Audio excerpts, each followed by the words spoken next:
What would it sound like if I took the bulletin from my church, took out the letters that correlate to notes in music, and wrote a song making each page its own voice? Let's dive in and find out.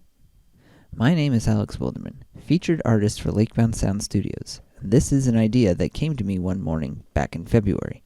I enjoyed doing it the first time, and so I pulled a bulletin from the month of March as my next project.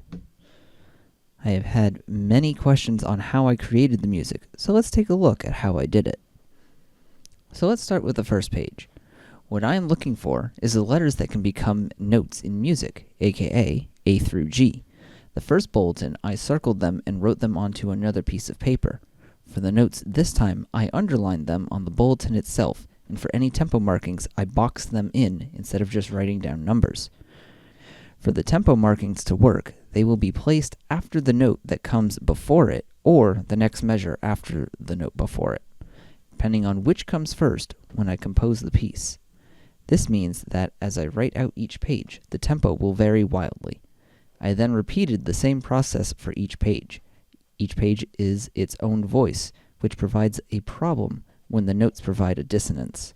For this, I had to ensure that the notes lined up nicely or use accidentals, i.e. sharps and flats, to make sure the chordal structure sounded just right to the ear.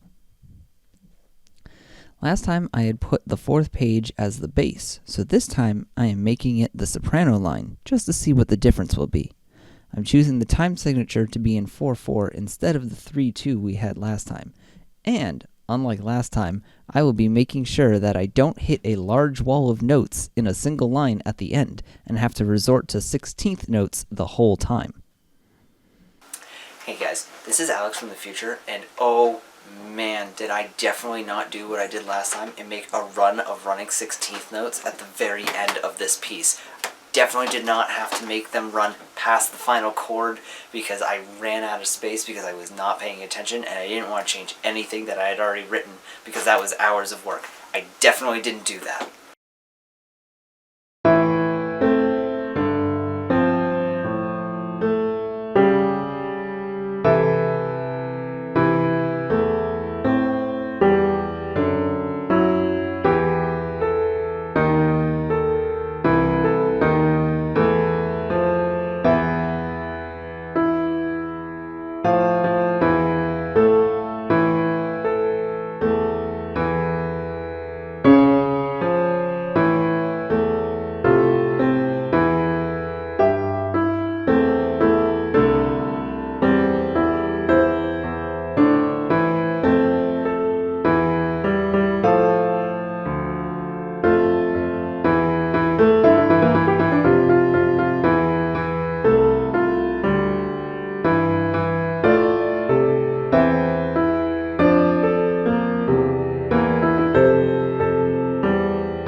If you enjoyed this video and wish to see more, please like and consider subscribing. Another video like this is just around the corner.